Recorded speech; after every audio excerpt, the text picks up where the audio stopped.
Pronto, tá gravando aqui. Agora eu vou te deixar como host.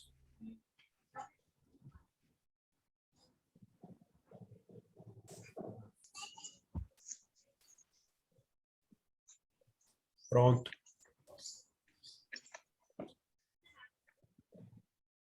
Beleza.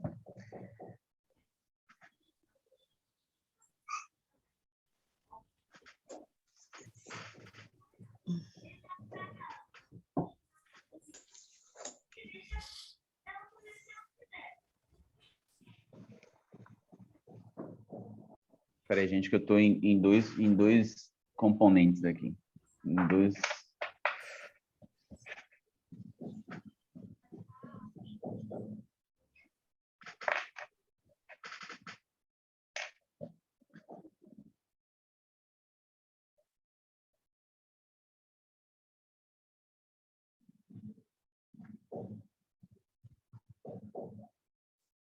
Parece para vocês?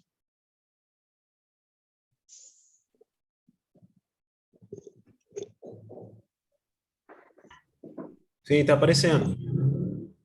Massa. Gente, bom dia. Deixa eu ver quem tá por aqui que eu ainda não dei bom dia. Camila, Eliana, Elaine, Mariana, Matheus, Wellington. Salve, salve. Wellington, quanto tempo não te vejo? Falo como se o te vejo fosse comum, mas o Wellington é parceiro de velhas datas, de longas datas. Bom dia para todo mundo. Bom dia, bom dia. Camila, super gostei de um movimento que você está organizando aí no Rio Grande do Norte. Achei muito classe, máximo respeito. Eu te segui no Esquizografias essa semana. Eu acabei com esse negócio acabei por um tempo, né? Esse negócio de rede social pessoal. E eu vi que você estava organizando algum evento, algum movimento de resistência, se eu não me engano, ligado às questões ambientais. Não sei se foi isso ou eu viajei. Eu viajei, vai perdoando. Gente,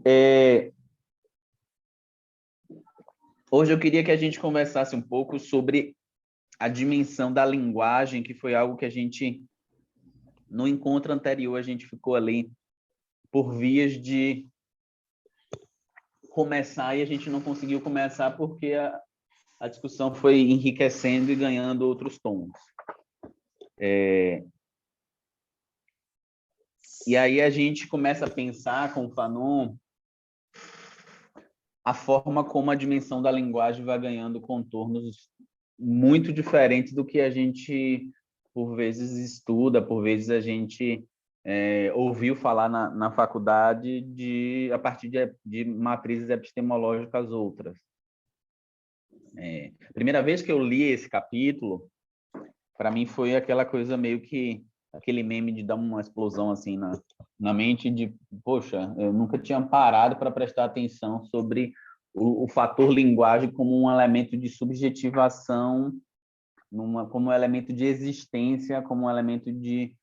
porque era algo de uma ordem tão comum e que eu só pensava em termos de existir com os iguais. Então, quando a criança começa a falar dentro da família, quando começam a produzir esse tipo de laço, de vínculo, isso tinha uma dimensão muito muito próxima, mas pensar o elemento colonização e linguagem, para mim foi algo muito interessante de pensar e muito também delicado se a gente for parar para pensar como é que isso funcionou e funciona. E aí o Fanon ele já apresenta, gente, como vocês já estão acostumadas e acostumados, a gente vai dialogando, vamos abrir o microfone sem precisar levantar a mão, assim. Eu hoje, como estou nessa função de host e de pessoa que está aqui falando, talvez eu não veja as mãos levantadas. E não sei até quando o João vai poder ficar. E aí, essa dimensão eu penso muito de como essa relação de existir para o outro acaba sendo um desafio quando se trata da linguagem. E aí eu me remeto a uma dissertação de uma mina aqui de Feira de Santana, que inclusive eu falei uma mina e o nome dela justamente é Jéssica Mina. E ela escreveu uma dissertação sobre o rap e o feminino. O rap e o feminino, pontuando a maneira como, por vezes, o falar subjetivou as mulheres no rap. Porque, historicamente, no rap, as mulheres tinham dois papéis. Ou o de objeto para ser exibido, então, o objeto do rapper dizer como ele era rico, como ele era cafetão, como ele era gangsta, ou ela tinha uma dimensão de fazer quase que um fundo musical a partir do rhythm and blues. Então, ela fazia algumas vocalizações e não tinha voz, não tinha palavra, não tinha linguagem, não tinha narrativa, porque o rap é um movimento majoritariamente masculino. E aí, como existir no rap para a mulher, não fora de uma dimensão de objeto, precisou da linguagem. Da mesma forma como o Fanon vai pontuar que existir para o homem colonizado, em termos de colônia, precisou dele fazer essa curvatura, precisou ele se prostrar diante da linguagem do seu colonizador. Certo? E aí que ele fala, falar é existir absolutamente para o outro. Então, e isso a gente começa a pensar como a gente, por várias vezes, é praticamente obrigado a fazer cursinhos de, sei lá, de inglês, mas eu acho muito difícil que o norte-americano ou o britânico faça cursinhos de português quando ele vem para o Brasil. Então, para a gente pensar esses pares de relações de opressão pela língua, a gente vê como isso é tão forte. E se a gente vier para um elemento mais próximo, é das matrizes de assassinato, das matrizes de eliminação da cultura indígena, em que as pessoas indígenas estão numa resistência contínua para que a sua história, a sua vida continue por meio da língua, por meio do que lhe é próprio, da sua linguagem. Certo? Até porque quando a gente fala de linguagem, a gente fala muito mais do que a fala. É um universo de compreender mundo, é um universo de coexistência, é um universo de relações. Certo? Então, esse é um elemento que o Fanon já me faz pensar nessa primeira página. Imagina nosso olhar para pessoas colonizadas, elas tendo que guardar o seu jeito, guardar o seu idioma, seu jeito de falar, seu jeito de ver o mundo, em qualquer lugar fora de si, e tendo que se curvar para falar tal qual o seu colonizador. Certo? Então, esse é um campo importante da gente ter em mente de como a colonização vai encontrando maneiras plurais de produzir essas formas de controle e de manipulação dos corpos. E aí o Fanon vai falar que existe uma clivagem nas dimensões do ser negra, ser negro. Quando eu falo ser negra e ser negro, isso já remete lá àquele nosso primeiro encontro, e que é muito atravessado pelas provocações da Grada Quilomba, que ela põe um ponto de ruptura nas perguntas do Fanon, quando ele se questiona sempre se remetendo ao homem. Certo?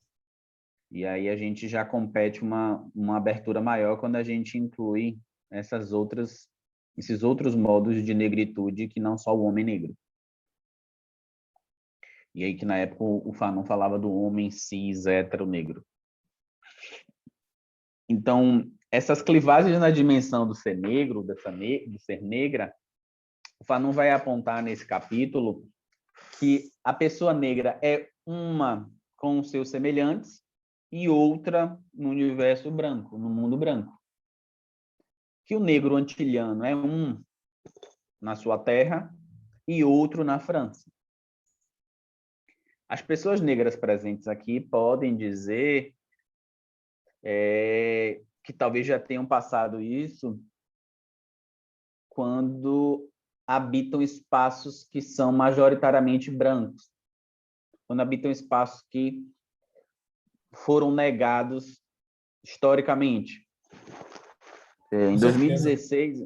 Oi, Não, João. não, só concordando contigo, né? Trazendo aqui para minha vida, eu sou professor e eu dou aula no conservatório, onde majoritariamente eu dou aula para elite daqui de Joinville, né? Sou músico de orquestra, então, e para violinista, para ver um preto, ou você vai ver na percussão do dia, então, a, a- e eu sempre fui do cara do samba ao erudito, né? Como eu nasci no Rio, eu sempre estava na roda de samba, e a forma que eu me comportava com os colegas na mesa é totalmente diferente da forma que eu conversava com meus colegas de naipes, de violinos, né? No centro universitário, no centro da... em geral, né? Então, realmente faz todo sentido isso aí. Só para somar aqui. Perfeito. E pegando essa sua fala, me remete a duas questões. Uma, em 2016, eu fui representar a Bahia num evento de deliberação do Conselho Federal de Psicologia, que é o CNP. Os conselhos regionais, eles organizam... tudo bem, Samara? Eu vi aqui. Tudo bem, Samara. Viu? Se cuida. Forte abraço. E aí os conselhos regionais, eles organizam eventos de deliberação para definir como é que vão ser feitos os cadernos para as ações dos conselhos regionais nos 3 anos, e aí as pessoas que são votadas vão para Brasília para organizar o que vai ser feito no Conselho Federal. E aí, chegando lá, eu me sentia um corpo estranho, né? Foi uma grande diferença eu sair de Salvador, em que a maioria não vou dizer a maioria, deixa eu ver isso, a maioria dos psicólogos presentes eram psicólogos negros, psicólogos e psicólogas negras, e eu fui para Brasília, onde estavam aquela nata da galera que a gente estuda na graduação, a galera da psicologia estuda na graduação, estava toda por lá, e que eu não me sentia um corpo estranho, certo? Então, a maneira de me portar, a maneira de falar. Então, é sempre um desafio o ter que pegar no microfone para abrir a boca e falar. Então, toda vez que algumas pessoas... Tem uma frase da... Não sei nem se eu coloquei aqui, mas se eu coloquei já vou dar spoiler. Tem uma frase do Emicida na música Esmalha, que a Larissa Luz canta: a felicidade do branco é plena, a felicidade do negro é quase. E aí que eu uso essa mesma lógica para dizer assim, ó, a inteligência do branco é inteligência, a inteligência do negro é arrogância. Então, algumas pessoas julgam por arrogância quando uma pessoa negra se expressa sem saber quais são as resistências internas que já estão sendo vencidas ali até conseguir abrir a boca. Então, essa clivagem no ser é dessa dimensão de diferença na forma como há expressões entre o ser entre os seus iguais e os seus semelhantes e ser no universo da diferença. E não é qualquer diferença, certo? É uma diferença que está te negando, é uma diferença que te diz que não era para você estar ali. É uma diferença que diz assim, como é que o João, um homem negro, vai estar aqui com um violino, numa filarmônica, se historicamente o lugar dele é na senzala tocando atabaque, certo? E aí que começa o meu segundo comentário, que é a forma, por exemplo, como a música ela vai criando essas hierarquias de instrumentos. No meu universo, o samba, a percussão, por ser um instrumento historicamente ligado a pessoas negras, ganha uma dimensão de cozinha. Então, ganha menos, então fica no fundo, então é menos valorizado em termos de importância musical. E aí eu estava falando num curso sobre o Fanon, que eu estou ministrando para o pessoal da Federal do Delta do Parnaíba, eu estava situando o que aconteceu com a Axé Music. A Axé Music, se você fosse pegar nos anos 80, Olodum, Margarete, Wilê, você podia ouvir uma história, uma aula de história no meio de uma música. Então, as letras eram, de fato, a partir das raízes negras. A percussão era muito mais protagonista. E aí o processo de embranquecimento do axé foi o que aconteceu com a Daniela Mercury cantando que a cor dessa cidade é ela. Entendeu? E a gente vê o que é exportado de axé music para exportado, entre aspas, para o sul e sudeste. A Cláudia Leite, certo? A Ivete Sangalo, a Daniela Mercury, que de alguma maneira embranqueceram a axé, com as letras, com as referências, colocando a percussão novamente para o fundo. E aí os movimentos de resistência nesse campo são os movimentos que ainda mantêm essa matriz presente. Aí a gente tem ainda o Olodum, a timbalada como um elemento que é mais recente comparado ao Olodum e o Ilê, mas ainda tem presente, em que além das letras ainda manter essa raiz, a percussão ela vai na frente. E aí pode parecer mero detalhe, mas não é um mero detalhe. A percussão indo na frente é a África indo na frente, certo? E não a África ficando para trás dos instrumentos de corda. Certo?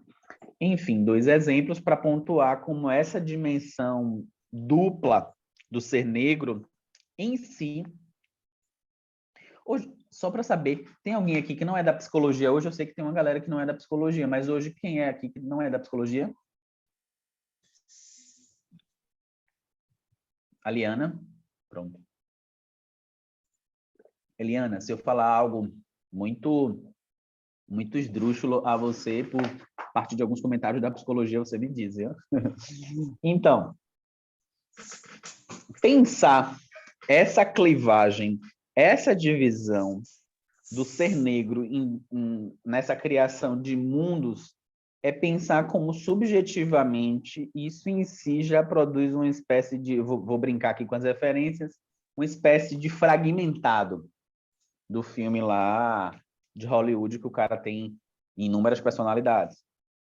O ser com os seus e o ser outro com a colonização não tem nada a ver com a discussão sobre o devir, sobre você ser múltiplos, não. Porque o ser no mundo branco não é a ideia de você ser uma pluralidade de seres, não. A ideia de você no mundo branco é justamente não ser. É justamente calar o seu ser, produzir algo que você consiga se incluir. É isso que os processos de colonização produziram e produzem. Então, não é na lógica do devir, e sim na lógica da tentativa de negação e a tentativa de resistência à negação. Então, quando eu falo de alguém que vai lá na frente, na plenária, bom dia, Lindy, alguém que vai lá na plenária, pega o microfone, fala, ali é alguém que rompeu com um processo interno, um processo de colonização que foi internalizado, e aí ousou e rompeu com essa negação de dizer assim, ó, eu posso ocupar esse espaço, eu também ocupo esse espaço. Ou pegando a deixa, eu também tenho voz. Certo? Ô, Davidson, Eu. essa questão de não ser um devir múltiplo, né?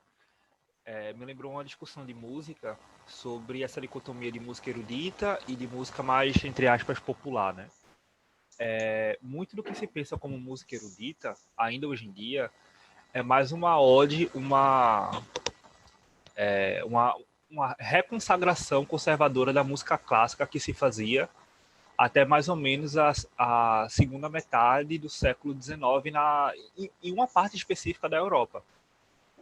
Aqui em Recife, a gente tem uma instituição musical, se não me engano, é a Orquestra Sinfônica de Pernambuco, que basicamente a linha musical dela é só voltada para uma atuação conservadora da música, que quer usar como medida de o que é uma música superior ainda hoje em dia, essa métrica de música erudita ainda baseada na estética europeia dessa época, dessa clássica, que seria a época mais ascendente, né, de outro patamar.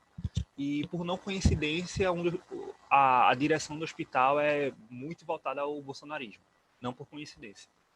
Aí eu fico pensando nessa coisa, né, de que não é só a questão de ocupar determinados espaços, mas ter em mente que alguns desses espaços que são ditos como superiores existem justamente na inferiorização daquilo que não é, principalmente dos povos marginalizados, né? Então, não é só uma questão de acesso, mas você se dá conta também de que que esses espaços atuam de forma basicamente repressora, né? Que você atua com outra métrica, o que é e o que não é belo, no caso da música, né? Sim. Do que é e não é Então, saber quando se trata da academia. Alguém estava falando. exatamente. A Lindy. Exatamente. Eu sou formada em música, né? E vocês estão me ouvindo bem? Sim, muito bem. Pronto. Eu sou formada em música e eu fui músico de orquestra musicista de orquestra por muitos anos. Então, eu concordo com isso que Matheus, eu acho que falou, né? Não é uma questão apenas de acesso, mas é uma questão de... Existe esse sentimento, mas a gente não pode desvincular, eu acho que a gente não pode desvincular esse sentimento que eu não sei nem se deveria se chamar, esse padrão de pensamento, na verdade, a gente não pode desvincular de todas as outras coisas do mundo. Por exemplo, a escrita superior a escrita superior à oralidade. Claro que são raízes no colonialismo, né? Mas essa música de concerto, que hoje não se chama mais música erudita, né? Se prefere chamar música de concerto, as colônias também faziam, né? Inclusive, existia uma outra posição, e isso eu não quero justificar, gente, pelo amor de Deus, não é uma justificação, é só um dado. Existia, inclusive, uma posição maior para o músico escravizado. Sim. No Brasil, existia uma posição maior para o músico escravizado. Então, quem fazia essa música, mesmo aqui nas colônias, e aqui se desenvolveu vários outros outra forma de fazer música de concerto, tanto que tem até um comentário dentro do mundo da música de concerto, dizendo assim que é outro estilo de música. A gente não pode negar que vai existir vários estilos de música, porque eu acho que quando a gente fala de decolonial, não é negar o que é colonial, é construir outras formas, apesar do colonial e de outros saberes. E a gente construiu com vários homens brancos, claro, mas também com vários homens negros. Tem, por exemplo, a Sinfonia de Almeida Prado, que se chama a Sinfonia dos Orixás, que a gente vê uma matriz africana ali enorme e é misturada, Maravilhosa essa. e que é linda, é linda. E que, claro, que a gente sabe que existe uma raiz que vem europeia e que muitas vezes é usado aquilo para poder certificar de que é música de qualidade. Esse é o problema. Mas o problema não está, eu acredito, na música de concerto.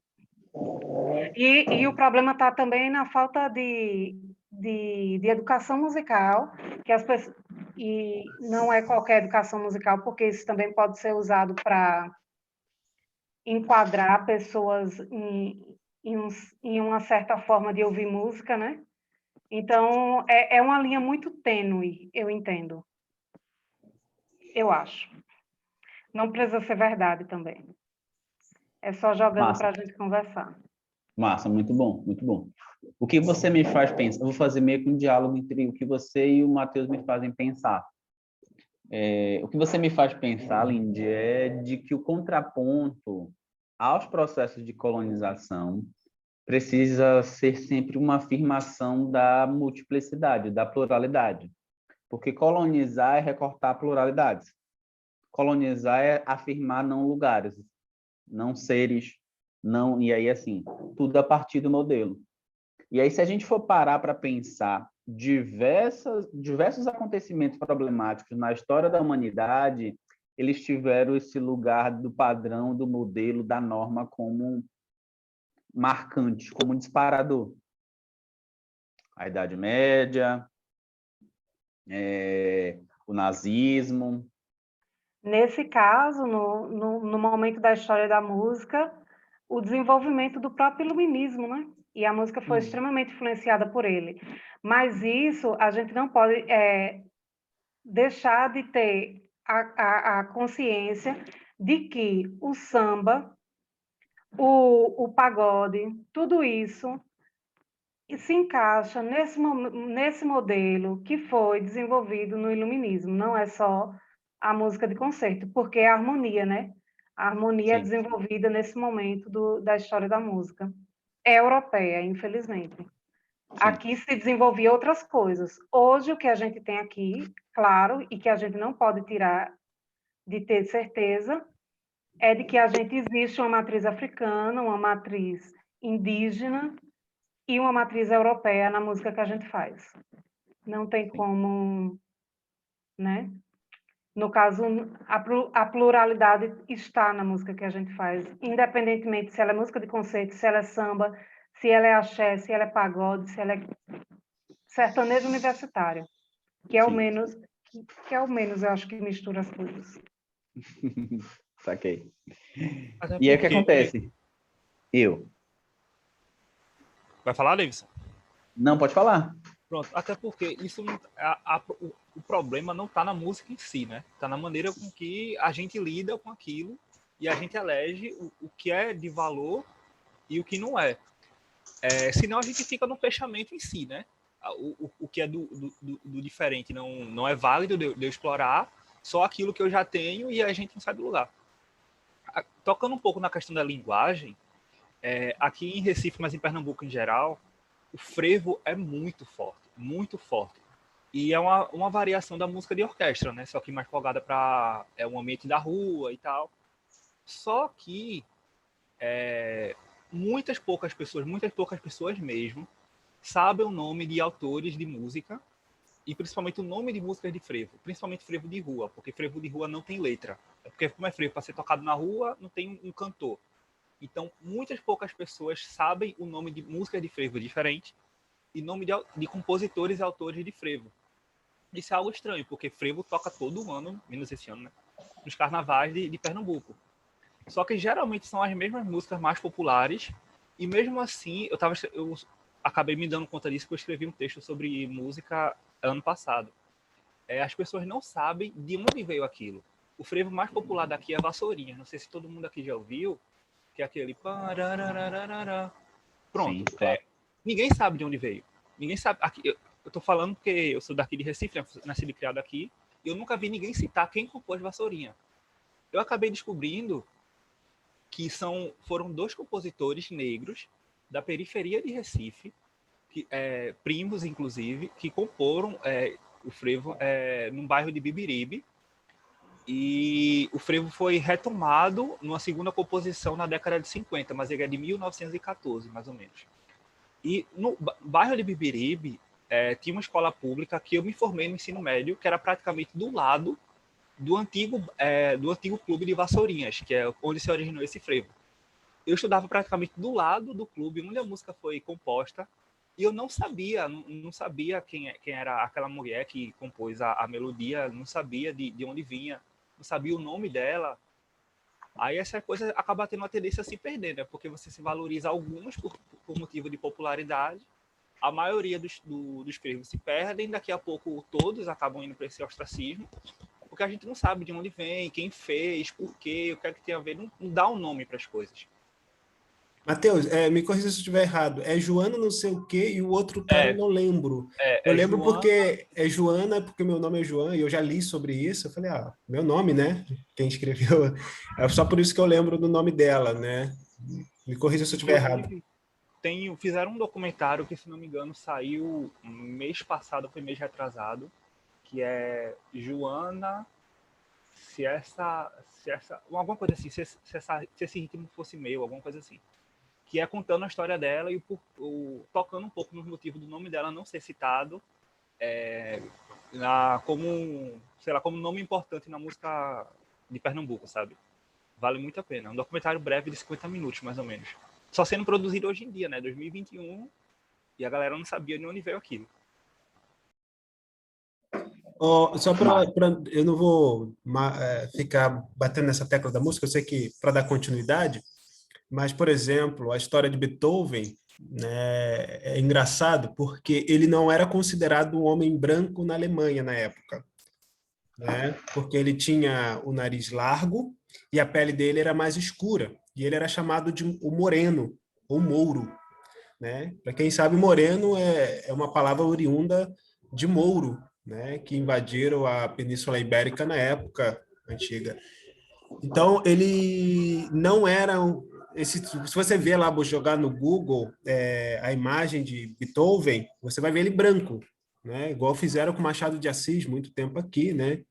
Que era um homem negro e botaram branco devido à sua genialidade. Aconteceu a mesma coisa com Beethoven, né? Beethoven não era um homem considerado um homem branco na época, só que escrevia de uma forma fenomenal, entendeu? Então começaram com embranquecê-lo, né? Então tem essa questão, né, de usar, né, pegar a questão da música. Hoje a gente bota em xeque a música, mas a gente já sabe que não é a música em si, né? É o que fazem com ela, como se apropriam. Isso aqui é meu, tá? Essa aqui é música minha, né? Então não é o caso, coisa que a gente já conseguiu entrar no consenso aqui. E um dia eu fui indagado com um amigo meu, que eu ia para a roda de samba com ele, e muitas das vezes eu ia direto do ensaio da orquestra para o Cacique de Ramos, assim, às vezes tinha bastante, aí eu ia muito, né? E um dia o cara chegou, pô, cara, isso aí? Eu falei, violino, pô. Pô, negão, violino, cara? Qual é, mano? Tu é do samba aqui, tu vai tocar violino? Eu falei, cara, o que que tem? Qual é o problema, né? Ô, cara, tem cavaco, é pandeiro. Eu toco cavaco, cara. Também toca um pouquinho de pandeiro, não tem problema, música é música. Pô, mas tá ligado que isso aqui é música de branco, né, cara? Música. Cara, existe isso, se você parar para analisar, a música em si, de branco, e música em si, a música de preto, existe a história que gera, né? E aí eu fiquei nesse pensamento, né, de ele me colocar em xeque por eu estar assim. Eu falei, cara, mas como tu chegou ao violino? Pô, teu pai é só do samba aí, das músicas raizonas, não sei o quê. Eu falei, cara, um dia meu pai sempre ouviu vinil, né? E um dia eu vi um vinil que meu pai estava colocando, aí tinha aqueles sons de violino, cara, aquilo mexeu comigo, achei bonito pra caramba, né? E um dia eu fui na igreja com a minha mãe e vi os caras tocando violino, aquilo ali, pô, gostei daquilo ali. Inclusive, quem estava tocando eram dois músicos e eram pretos, né? Na igreja, claro, né? A música na igreja, mas eu gostei do som, o que me cativou foi o som, mas não quem estava tocando. E eu não tinha esse ainda discernimento de que a música erudita era taxada como uma música eurocêntrica, não tinha esse conhecimento ainda, né? Então, o que me levou a esse lugar foi realmente o que a música fez comigo, o que eu senti, né? Então, só realmente colocar ali minha história de como realmente, às vezes, depois eu fiquei parando, pensando realmente, pô, será que eu tô né, realmente servir na branquitude, se eu estiver tocando violino, né, chega um ponto que você... Aí eu comecei a ler, aí eu comecei a falar, pô, mas será aí? Né? Às vezes o homem preto ele passa por isso, né, por esses questionamentos, será que eu realmente estou fazendo isso, fazendo aquilo? Né? É isso aí. Massa. Eu concordo com você, João, em relação a esse seu questionamento vir embutido de um modo de resistência de eu, como um homem negro, eu posso sim tocar música, posso sim tocar música clássica, sabe? Eu posso sim tocar meu violino. Só que aí tem uma questão, assim, que talvez, e não foi essa a sua intenção, pelo que eu entendi, mas eu só queria dar ênfase em alguns processos de importância da gente afirmar a origem negra de alguns ritmos, certo?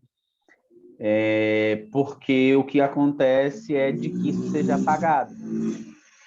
Então, por exemplo, o rock sendo criado por uma mulher negra, mas se a gente for para perguntar, a gente vai lá ouvir que o rock foi criado por alguma pessoa branca. O rhythm and blues, o soul, certo? Quando se fala, se você digitar samba, Rio de Janeiro, você vai ver Lapa, você vai ver a imagem do Noel Rosa, mas como esses movimentos de apagar as origens negras, eles têm um interesse de uma negação. Então, eu entendo total quando você fala sobre essa questão e a maneira como o cara, ao te interromper, fala assim, mas, poxa, violino no samba já é um processo de reprodução dessa ideia, né, de que o negro não pode ter o violino, e que foi até rompido pela galera do próprio samba, né? Muita gente tocou com orquestra, enfim.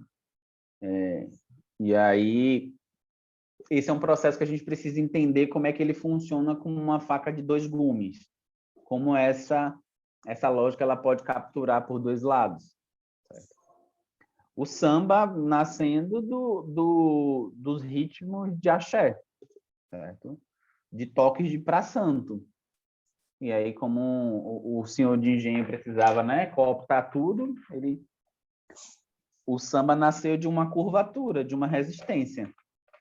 E aí o samba, entrando nesse universo do Rio, o samba vai ganhando uma dimensão muito menos favela, que aí o samba nasce quando o samba nasce não tem nada de harmonia, é percussão pura e gogó, e aí isso ganhando contornos outros. Eu concordo que a música ela é muito rica e a dimensão que o Matheus pontuou sobre a gente precisar entender, para além sobre a pluralidade, sobre a inclusão, mas que inclusão é essa?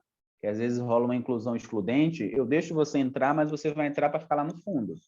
Eu deixo você entrar, mas com a condição de que você fique caladinho, que você só faça quando eu mandar, que você... Então, esse tipo de inclusão tem total a ver com as clivagens do mundo do ser negro. E aí, esse próximo tópico vai pontuar dessa criação de mundos e de submundos, tudo no mesmo plano. Quem habita um mundo, quem habita um submundo. Certo? Essa cisão de um mundo dividido em dois, certo? É próprio dos processos de colonização, vem sempre nessa dimensão direta entre afirmação e negação. Certo? E aí essa afirmação de um não ser, de um não lugar, justifica justamente essa animalidade. A Grada Quilomba lá no Memórias do Plantation vai falar assim, olha, era necessário sustentar uma ideia de animalidade, porque quanto mais eu sustento essa ideia de animalidade, mais autorizado eu sou para agredir, para fazer o que for aquela pessoa, já que ele não é um homem, já que ele não é uma pessoa, já que ele não tem alma. E a gente não pode deixar de considerar a importância da Igreja Católica nesse movimento. A Igreja Católica, apoiando a discussão de que não existia uma alma, para então ter a autorização para a colonização fazer o que fosse. Aí remete lá aquela citação que eu trouxe do livro do Nego Bispo, dizendo que o Papa dava autorização para conduzir qualquer nação à miséria daqueles que não tinham Deus como seu salvador, assim, dizendo assim. Mas que Deus? Sabe? Esse tipo de questionamento eu começo a me fazer muito a partir de toda a universalização. Eu leio hoje já questionando isso. As pessoas hoje têm uma dificuldade, aí eu vou e pergunto, que pessoas? De que pessoas você está falando aqui? A minha leitura, e aí eu vou ser muito sincero, demarcando quem me atravessa, quem me inspira isso. Quem me inspira a esse tipo de leitura é as epistemologias da encruzilhada e, sobretudo, os pensamentos interseccionais. Então, as pessoas hoje, eu pergunto, mas beleza, mas que pessoa você está falando aqui? O que é que significa essa categoria pessoas? Porque se a gente for apurar essa leitura, há uma diferença gritante entre matrizes subjetivas diferentes quando se trata, num geral, pessoas. Certo? Então, eu poderia dizer assim, todas as pessoas que tocam violino são insuportáveis. Aí eu pergunto, que pessoas? Eu conheço o João, que é um homem negro, que resiste, que está aqui hoje discutindo, que não se encaixa nisso. Então, a generalização, que a gente fala que toda generalização é burra, tem como um dos elementos mais fundamentais em termos, vou chamar aqui, ontológicos, a colonização. Não posso dizer que a colonização inventa a generalização, porque a filosofia já fazia isso há muito tempo, desde Platão, desde Sócrates, na verdade, entendeu? E quiçá dos pré-socráticos. Mas uma ontologia da generalização, isso nasce com a colonização. E toda ontologia de generalização, ela também carrega consigo uma negação. Então, se tem as pessoas fazem isso, isso e isso, logo, quem não faz isso, isso e isso não são pessoas. Olha o pensamento cartesiano. Penso, logo existo. Se não penso, logo não existo. Olha a justificativa de um modo de pensamento para, por exemplo, a história da loucura. O louco foi desumanizado para justificar o grande internamento, a criação da psiquiatria como uma pseudociência. De alguma maneira, no nazismo, o não-ariano ganhava uma dimensão de não existência, de não humanidade, para justificar tudo que acontecia. Então, compreender que esses processos estão ligados a essa matriz de generalização ontológica, eu estou muito afinado com Achille Mbembe de que a minha flecha não aponta para o Hitler. A minha flecha aponta antes mesmo para os processos de colonização, para o colonialismo. Foi muito antes do Hitler produzir esse tipo de barbárie, já se produzia. Só que a pergunta que o Mbembe faz e o que eu refaço aqui é por que em um caso mobiliza tanta raiva, tanto sentimento de injustiça, de que foi uma injustiça, e no outro não. No outro só vira uma história contada. Olhe para a cor, imagine a dor. Porque o próprio Fanon vai falar lá na frente que o judeu, ele pode muito bem se fantasiar, se ele souber usar uma roupa diferente ou um linguajar diferente, mas o negro não. E aí, se a gente for ampliar, o negro e o indígena não. Está na pele. certo?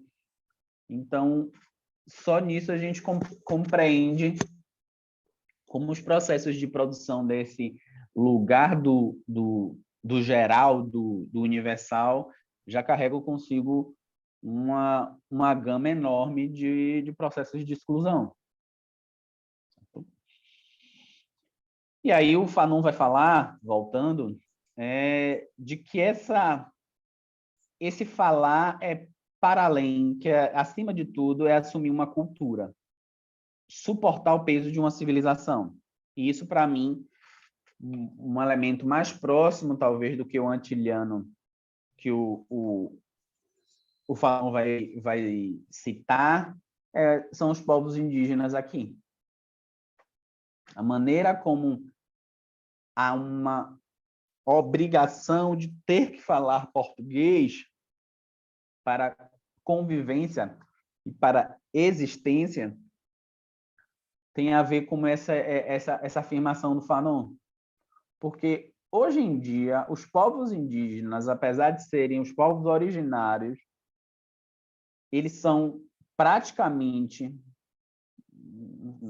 acho que não vou aliviar o praticamente, não. Eles são obrigados a falar o português para uma convivência em sociedade. Falar o português significa negar a si mesmo, a sua cultura, para assumir esse outro que não sou, esse outro que eu preciso negar a mim mesmo para conseguir existir. Certo? Então, esse é um elemento que a gente precisa estar muito afinado para não cair na banalização. Ou até nos argumentos bizarros que a gente às vezes reproduz, de que, olha, fulano fala português, olha, ele fala, olha, ele conversa. Se tratando de algumas pessoas indígenas, por exemplo, entendeu? Como causava estranhamento do negro antiliano conversando na França, falando francês. Olha, como se falasse assim, olha, ele é humano, olha, ele é gente. E o ser gente sendo submetido a falar a língua do colonizador. Aqui está a cena, eu citei aqui, mas não trouxe, que é a cena lá que eu conversei com vocês no encontro anterior, que é da série Roots. E aí que a Lindy estava falando, e que, se eu não me engano, tanto na série Roots quanto no Django, eu lembro fortemente da série Roots, que o negro que tocava violino, ele tinha... o homem escravizado que tocava violino, ele tinha um lugar de maior hierarquia perante os outros. E ele, inclusive, às vezes funcionava como um funcionário do senhor de engenho para se comunicar com os outros negros escravizados. Ele tinha uma roupa diferente. Então, nessa série, o que eu quero trazer é que toda vez que Kunta Kinte fala seu nome ou fala no seu idioma, ele recebe chicotadas, certo? Toda vez que ele tenta, quando perguntam ele qual é o seu nome, ele Kunta Kinte, ele apanha, até ele dizer que o nome dele é Toby. Então, esse é um elemento importante da gente perceber como esse tipo de chicotada ainda nos acompanha, que eu vou falar um pouco mais à frente sobre como essas chicotadas até hoje acompanham associado à linguagem. Certo? E aí, a próxima discussão do Fanon é essa que eu trago entre aspas. O problema que enfrentamos neste capítulo é o seguinte: tão mais branco será o negro antiliano, quer dizer, tão mais próximo estará do homem verdadeiro, quanto mais tiver incorporado a língua francesa. Não ignoramos que essa é uma das atitudes do homem diante do ser. Então, aqui a gente não está numa dimensão puramente de um senso estético. A gente não está numa dimensão voltada apenas à mera convivência. Para conviver bem, para produzir um comum, não. Sabe? Era uma dimensão voltada a ser alguém, a ser um homem verdadeiro. Então, imagina que louco. Eu acho bem difícil de conceber pisando nos pés de hoje, assim, sabe? Pisando no chão de hoje. Mas imagina que louco você ter a sua existência.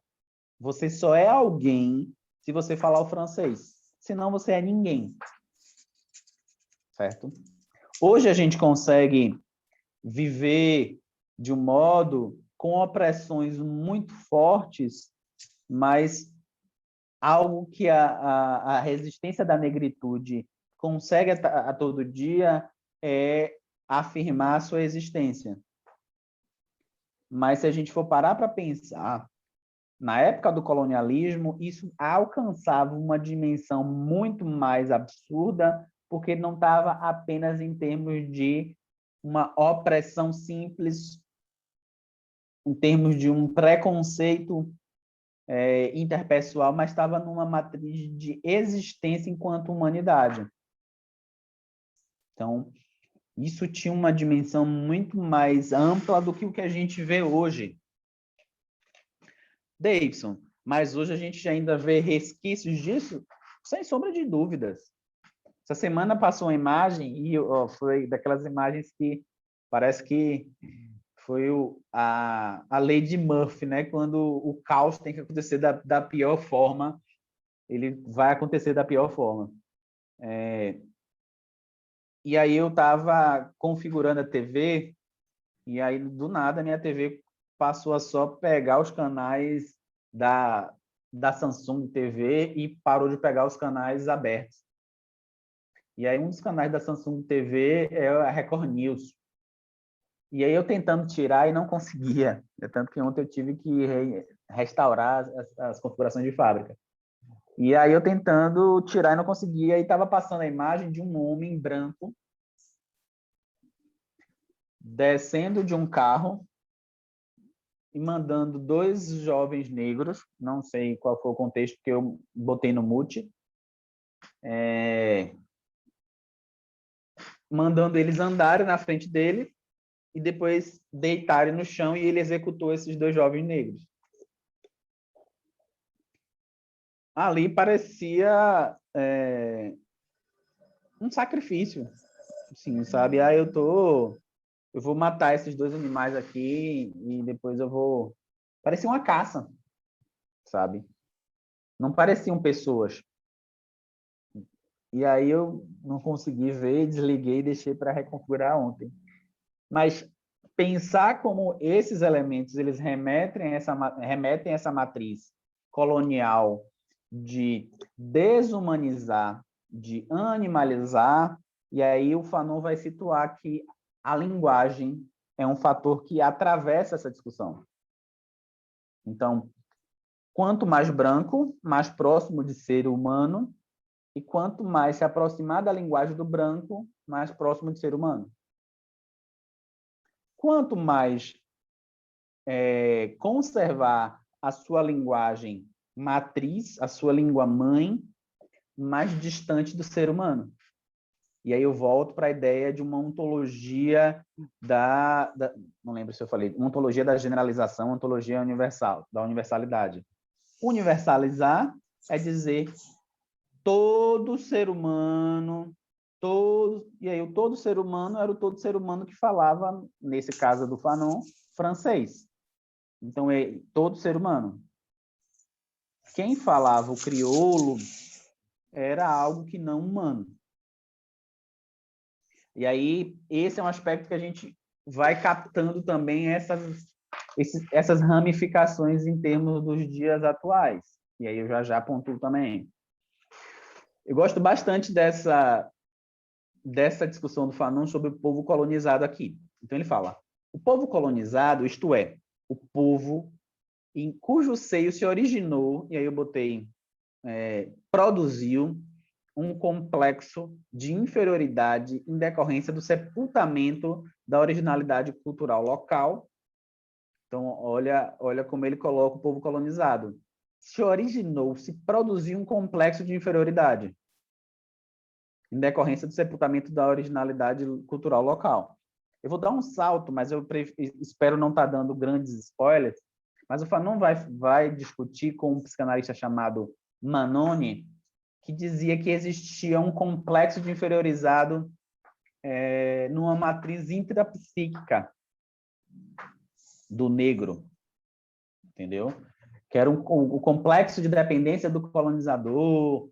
E aí o Fanon vai dizer assim, isso não existe, isso foi produzido. Então, a gente, às vezes, aprende com Fanon aí perguntar o que foi produzido para aquela manifestação de ser aparecer. Então, por exemplo, na educação, o que acontece para que determinados estudantes brancos e negros funcionem daquela maneira? Isso é fruto de quais processos de produção? Historicamente, socialmente, politicamente? Porque todos esses elementos históricos, sociais, econômicos e políticos, em termos de modernidade e colonialidade para cá, são processos que são atravessados por elementos étnico-raciais. E aí, pegando no bojo interseccional, por elementos de gênero e sexualidade, por elementos de classe. Então, não tem como a gente questionar, e aqui eu vou pedir permissão à Eliana para falar questões voltadas a uma análise psicológica, e depois eu volto para a sociedade de modo geral, que pode te interessar. Mas, em termos psicológicos, não tem como a gente ampliar a nossa escuta se a gente não compreender que o que se apresenta enquanto subjetividade é atravessado por um elemento social, político, econômico. E não tem como compreender que esse social, político, econômico é majoritariamente atravessado por elementos étnico-raciais, de gênero, sexualidade e classe. Senão a gente vai escutar a pessoa como se fosse uma categoria geral, no que eu tenho brincado chamado de psicologia Morgan Freeman. Não, gente, mas vamos escutar as pessoas como elas são. Não, mas a gente precisa escutar os humanos. A gente precisa escutar essa consciência humana. Não existe consciência preta. Temos que escutar. Então, o que se apresenta ali não é uma consciência pura, uma razão pura. Então, se a gente, e agora fazendo salto para a sociedade, se a gente vai analisar a sociedade de modo geral, a gente vai sempre ser atravessado por esses elementos. Não tem como a gente sair dessa discussão se eu vou falar agora de Brasil, se isso que a gente chama de Brasil se ergue sobre sangue negro indígena. Se isso que se chama de Brasil produziu as suas grandes cidades com suor negro nordestino em processos de opressão.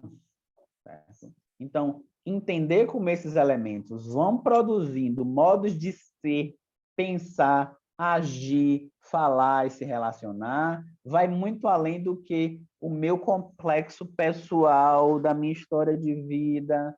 Eu tive um pequeno trauma na minha infância. Isso vai além. Certo? E isso aqui eu estou pensando com o Fanon. Oi, Lindy, você quer falar?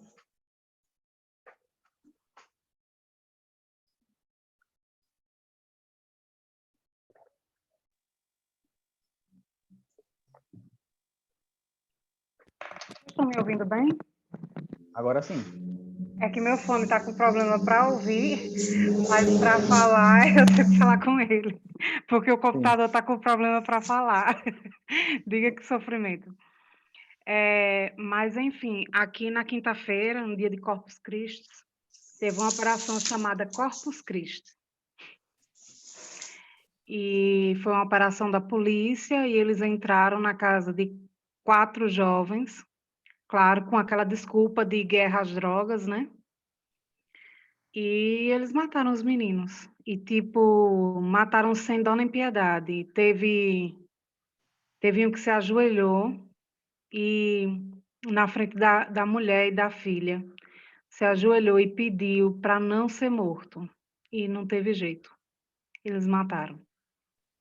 Todos eles. E foi uma operação na madrugada, né, que é inconstitucional, mas para eles não tem lei, não tem regra. E não foi só aqui. Isso aconteceu em Moita Bonitas, Sergipe, né, no Agreste Sergipano.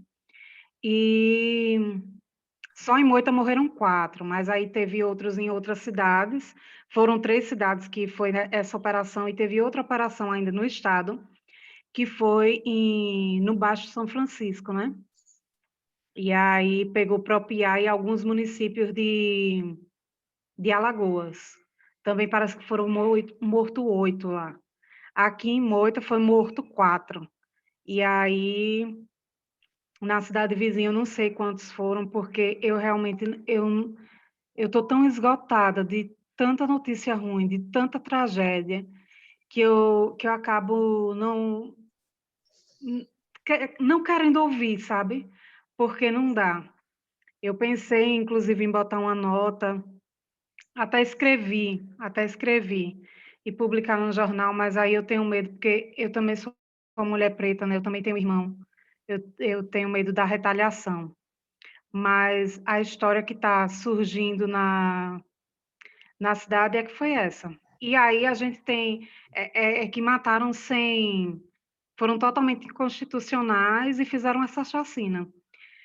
E sem contar que tem aqueles que defendem isso, né? Hoje eu estava no supermercado e eu ouvi dizer que tem que matar mesmo, tem que matar mesmo. Sim, E é isso, e a gente sabe quem é que morre, né? sim. Não precisa eu dizer, né? Eu já chorei tanto por causa disso que vocês nem imaginam, porque são tudo pessoas próximas a mim, sabe? Eu fico pensando, poderia, eu não, porque normalmente é homem, né, que eles matam, mas poderia ser um irmão meu. Poderia facilmente ser. Então é isso.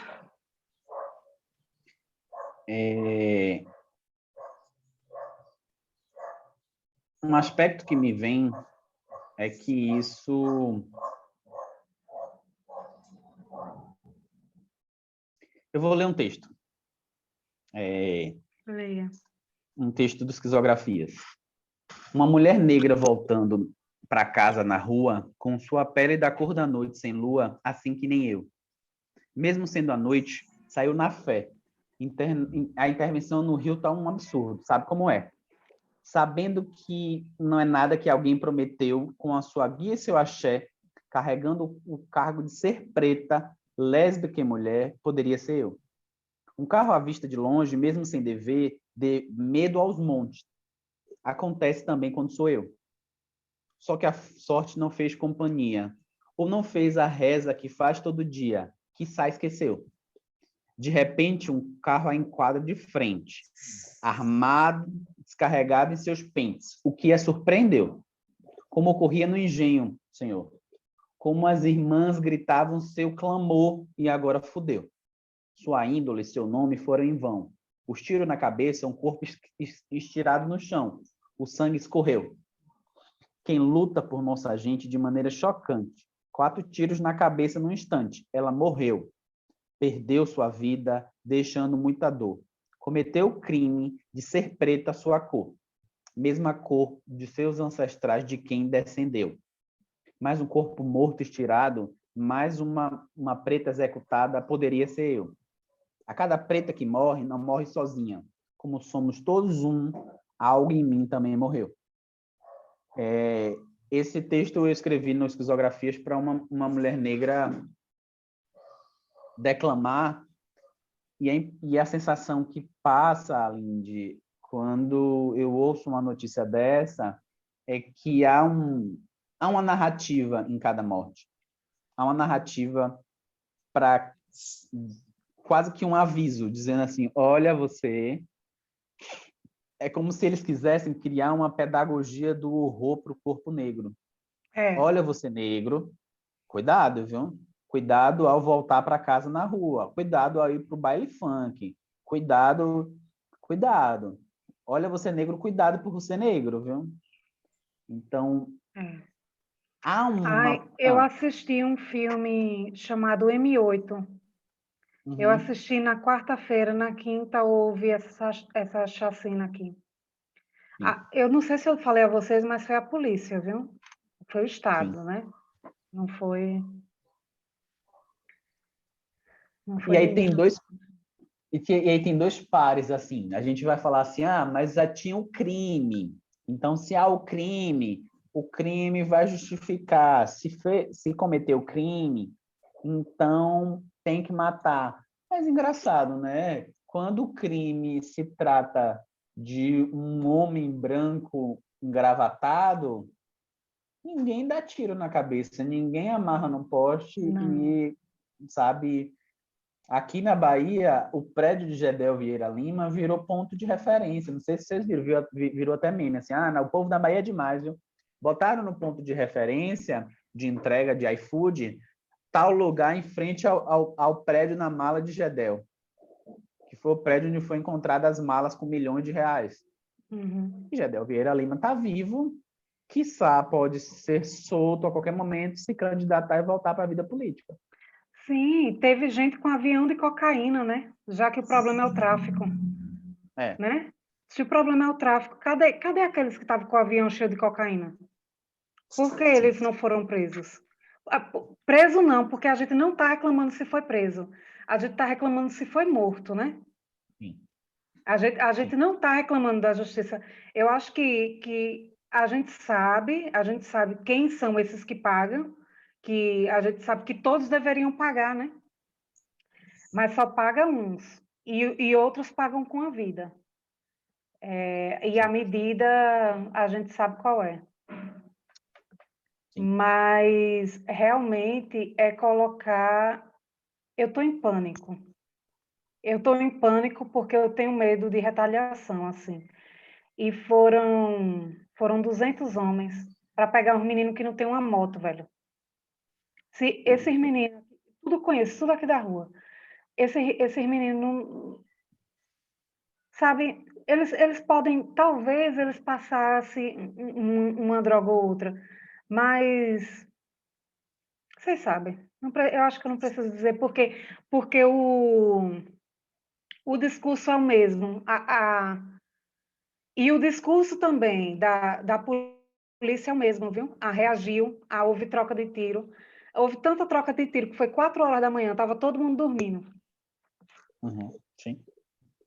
E também tem essas questões do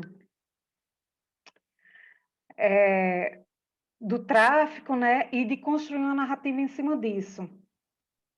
E aí se constrói que colheram não sei quanta coisa... que eu tenho minhas dúvidas se pegaram isso mesmo, foi aqui, sabe? Que pegaram tanto de droga, que pegaram tanto de arma, acusaram os meninos até de ser ladrão de banco. Eu quero ver se um ladrão de banco não tem onde cair morto, porque mora de aluguel, não... mora em uma periferia, mora de aluguel, no interior de um estado, aí é ladrão de banco. Incrível.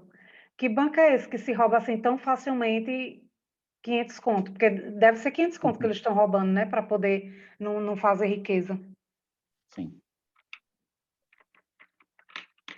E tem interesses, Lindy, assim, quando o texto sobre a Marielle fala algo em mim também morreu, é o interesse de uma produção de morte coletiva. Porque, querendo ou não, a gente morre um pouco por dentro também quando a gente, principalmente pessoas negras, morre um pouco também quando a gente descobre a notícia dessa. Então, é a morte da gente vendo a morte dos nossos, entendeu? E essa sensação de poderia ser meu irmão, poderia ser eu, isso é adoecedor, entendeu? Porque eu, voltando na rua, apesar de não ser um negro retinto, eu voltando na rua, um homem negro tatuado, eu posso ser, eu vou botar as aspas aqui, não sei se vocês estão me vendo, confundido com o que eles chamam de perfil de revista a qualquer momento. Várias vezes dirigindo, eu preciso ou mudar a música ou baixar o meu som quando tem um carro da polícia passando. Eu Sim. amo rap nacional. Amo rap nacional. Eu ouço rap nacional quase todos os dias. E às vezes eu preciso baixar o meu som do rap nacional quando eu tô vendo que tá vindo uma viatura. Entendeu? E aí, olha a produção das máscaras brancas.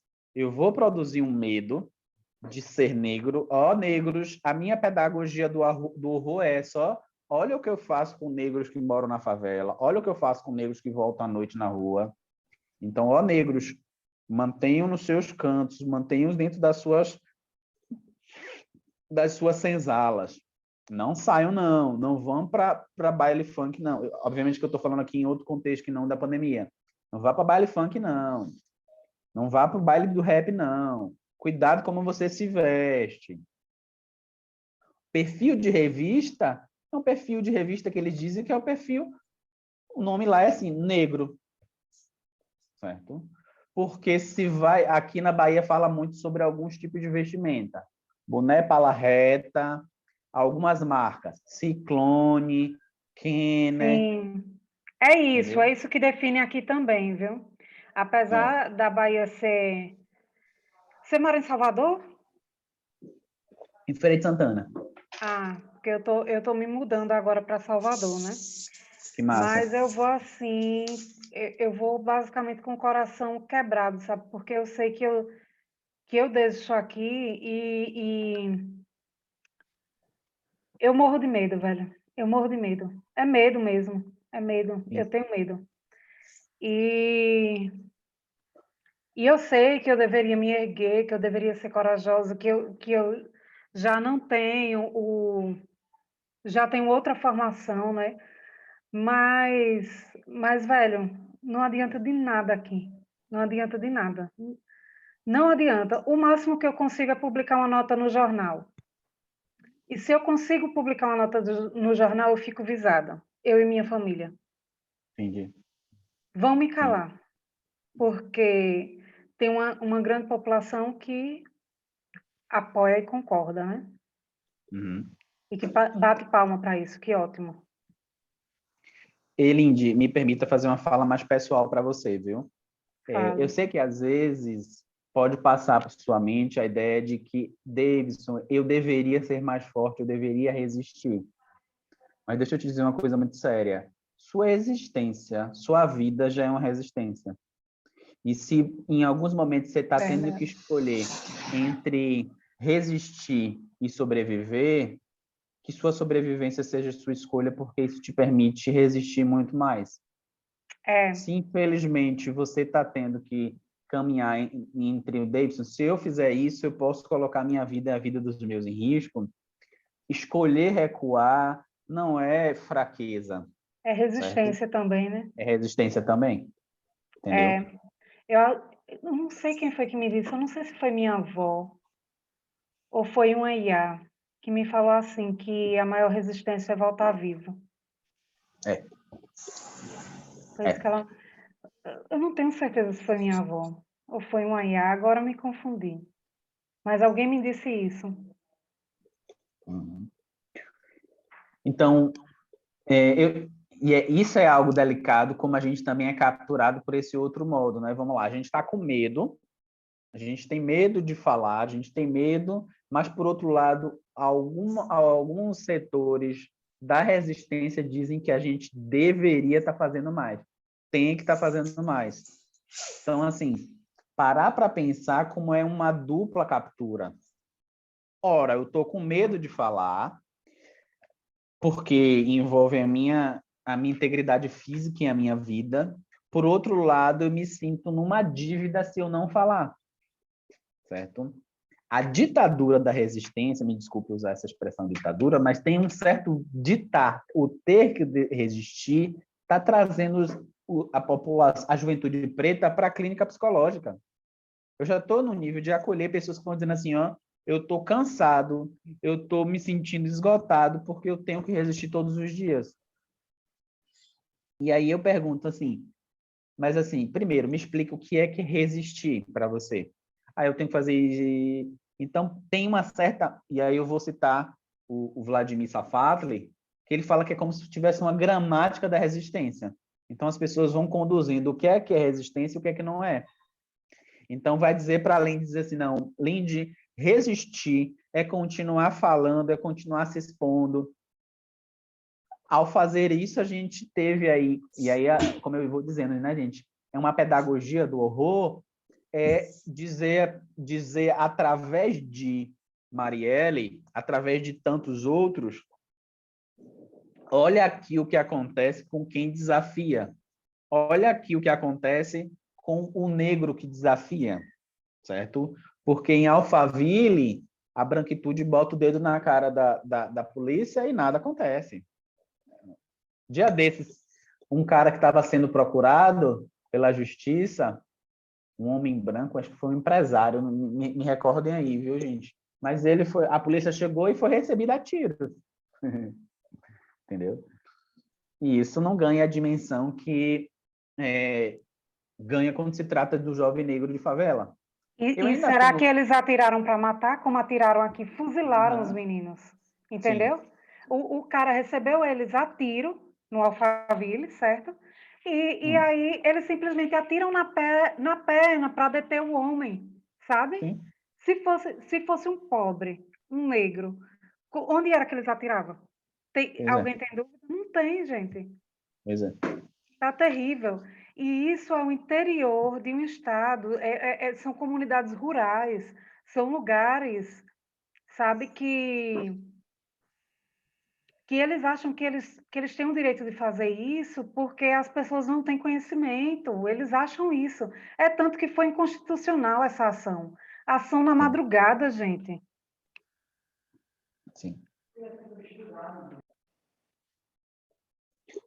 É absurdo. É um absurdo. E, infelizmente, um absurdo que constitui narrativa. O absurdo que produz uma realidade, de fato, de nos rebaixar, sabe? Eu tenho falado constantemente que a produção de sofrimento de alguns corpos é um projeto, certo? Quanto mais alguns corpos estiverem entristecidos, estiverem despotencializados, menos existem e menos vão ser o perigo de sacudir os privilégios. Então, é super interessante que mulheres estejam se sentindo inseguras com seus corpos, para que a masculinidade esteja muito bem com isso. É muito interessante que as pessoas LGBTQI+, estejam reproduzindo seus armários, para que a heteronormatividade esteja no seu lugar de privilégio. E é muito interessante que as pessoas negras estejam no fundo das suas senzalas. E aí o Luiz... esqueci o nome dele. O Simas, eu acho que foi o Simas que falou isso. Que ele fala assim, a gente está saindo do mato. Certo? Estamos saindo do mato. E aí o sair do mato é dizendo assim, ó, a gente está deixando de ser bicho. Só que a tentativa, por um lado, de deixar de ser bicho e se afirmar como humano, tem um contramovimento constante, institucional, na linguagem, na narrativa, para dizer assim, ó, volte, você é um corpo que pode ser morto a qualquer momento. Certo? E aí eu aponto que eu ainda penso em algum momento na minha vida construir uma arqueogenealogia do crime brasileiro, certo? Uma arqueogenealogia sobre o que a gente ouve hoje sobre ser crime foi construindo uma espécie de rosto negro. O que foi produzido no decorrer dessa história, no decorrer de jogos de verdade, de narrativa, socialmente, para que o crime tenha um rosto negro. Porque se alguém fala assim, um criminoso, em termos de imaginário, as pessoas reproduzem mentalmente um rosto negro. Nitidamente. Mas é que tá. O que é que foi produzido historicamente para que isso acontecesse? Entendeu? Então, eu tenho interesse de pesquisar isso, mas talvez mais à frente isso vem à tona aí. A Camila trocou uma ideia aqui. A política de guerra às drogas é uma licença para encerrar corpos pretos. Concordo, sem, assim, gênero, número e grau. Tem uma discussão, não sei se eu já falei com vocês, que é da Lumena Malheiro, que é uma cientista social. Junto com o Dudu Ribeiro, eles estavam numa mesa do Conselho Federal de Psicologia e eles fizeram a provocação. Vocês já viram um policial correr atrás de um baseado? Vocês já viram o policial dando tiro em uma pedra de crack? Então não há guerra às drogas. E aí, pegando, vocês já viram algum usuário do Leblon tomar um tiro na cabeça? Não. Então, o que se chama de guerra às drogas é guerra ao povo preto periférico. A Lindy falou assim, eu não estou questionando nem a prisão, porque o espaço que a Lindy está falando é o espaço da eliminação total. Mas se a gente for parar para pensar, a gente pode também questionar o encarceramento em massa do povo preto. Porque se o uso de drogas é o uso do crime, quantas faculdades particulares têm os traficantes de classe média alta vendendo drogas sem serem pegos, sem... E quantas raves, me desculpe quem gosta de rave, mas quantas raves, como festa majoritariamente branca, não é interrompida pela polícia prendendo todo mundo, matando todo mundo?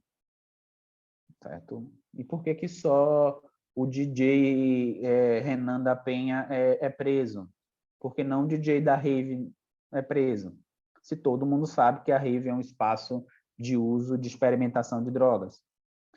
Então, assim, a ideia está muito mais no problema não sendo em si a droga, mas o que está circundando, o que produz. Dave, se você concorda com o tráfico? Com certeza não. Com certeza não. Mas se a gente for parar para pensar, quem é o cabeça do tráfico? Se a gente for fazer uma leitura, há uma distância entre o aviãozinho, a cor do menino aviãozinho, a cor do frente, do varejista, a cor do gerente e quem é o cabeça do tráfico. Aqui na minha cidade, um cabeça do tráfico aqui na minha cidade é um loiro de olhos verdes, que ele tem inúmeras lojas, que ele tem policiais que na sua folga trabalham como seu segurança e que ele tem mais de 20 anos aqui sem ninguém tocar o dedo nele. Agora pergunte quantos gerentes, quantos frente de boca dele já morreram. Vários. E morreram sabe para quê? Como forma de retaliação por ele não ter pago o arrego. Então a polícia, para mandar um recado, dizia assim, olha fulano, vou matar 2 frente da sua boca. Executa o jovem negro dizendo assim, se continuar sem me pagar o valor que eu quero, eu vou matar mais jovens negros, vou matar mais outros frente da sua boca. E ele continua comendo nos melhores restaurantes de Feira de Santana, ele continua viajando, tudo à luz do dia. E muita gente sabe. Muita gente sabe. Entendeu? E aí pergunta-se, e aí, por que esse cara não morre? Entendeu? Então, entender como E aí, gente, eu vou fazer algumas interlocuções. O cenário de precarização de algumas vidas, dialogando com a Butler, o cenário de distribuição desigual de condições de vida, também dialogando com a Butler, a ficcionalização do inimigo, dialogando com Mbembe, tudo isso vai se relacionar com Fanon pela ideia de construção de 2 mundos. O mundo do negro, o mundo da pessoa negra, e aí aqui eu vou ampliar como eu venho fazendo, do homem negro, da mulher negra, do homem cis, do homem trans. E isso aqui a gente pode ir encontrando diferenças nessa criação de submundos. Mas é a criação, pegando a ideia do jovem negro periférico, de uma ficcionalização do inimigo. Ele é meu inimigo, ele é inimigo da ordem, ele é inimigo da propriedade privada, ele é inimigo da minha paz, logo sou autorizado a matá-lo. Então, justificar, criar, forjar uma realidade em que esse homem negro periférico seja inimigo, produz também o desejo do homem comum dizer assim, ó, tem que matar é mesmo. Certo? Eu pesquisei lá na pós em filosofia o desejo de fascismo. Como é que o fascismo deixou de ser algo só do partido, do líder lá, das grandes bandeiras, e o fascismo começou a circular no desejo, na linguagem, no cara que você vai na padaria e ele fala assim, eu tenho que mais é que matar mesmo, matou foi pouco. Como é que isso foi enredando numa via muito mais sutil, certo? Então, quando a Lindy fala assim, não, a galera fala assim, não, tem que matar mesmo. É como essa lógica, para além do macropolítico, vai alcançando a ordem do desejo. O desejo de eliminação do inimigo. Davidson, só entre pessoas brancas? Não. Em pessoas negras que estão vestindo as suas máscaras brancas. Que estão vendo o seu desejo ser capturado por uma lógica que poderia também ser ela. Então, um homem negro que fala assim, rapaz, tinha que matar mesmo. O Holliday, né, o vereador lá de São Paulo, fala, não, tem que matar mesmo. Não sabendo, ou sabendo sem admitir, se ele não tivesse a sua fama, o seu Giorgio Armani, o seu terno Giorgio Armani, e tivesse com a Kenner, a bermuda Ciclone, andando na rua, poderia ser ele. Certo? E depois descobre referência do cinema ao filme O Ódio que Você Semeia. Certo? E conta um pouco sobre essa questão. O João comenta, verdade, a história se repete, só muda o plano de fundo. Após 1888, a polícia reprimia quem ficava em pé bebendo, que ficava vagando pelas praças. Reprimia a prática de capoeira, tudo à base da lei. Sim, a lei da vadiagem. A lei da vadiagem, em 1920, 1941, vigorou. O homem ou uma mulher que não pudesse comprovar por meios lícitos a sua sobrevivência era preso pelo crime de vadiagem. E ele era posto para o quê? Para trabalhar numa colônia rural. Para ganhar o quê? Para ganhar nada. Ou seja, escravidão. O que é que a gente vê hoje nas comunidades terapêuticas para usuários de drogas? Laborterapia. Tem que trabalhar como terapia. Para ganhar o quê? Nada. O que é isso, se não escravidão? Então, as lógicas se repetem, só com outros contornos, com outras linguagens, com outras roupagens. E aí, como a malandragem foi ganhando essa dimensão de criminalização a partir desses processos, desse tipo de narrativa. No Rio de Janeiro, teve uma época que se você fosse visto com um pandeiro, você era preso. A criminalização do samba.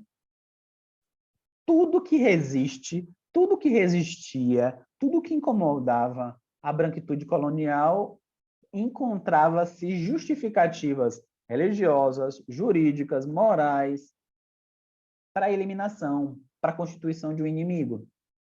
Certo? Então, um corpo preto na rua, um corpo incômodo. Então, ele é um malandro, ele é um vadio. Alguém que fosse tocar um ritmo que fazia as mulheres dançarem, que fazia os homens rirem e dançarem, que produzia alegria àqueles que deveriam estar entristecidos, com medo, crime. O samba é um crime, sabe?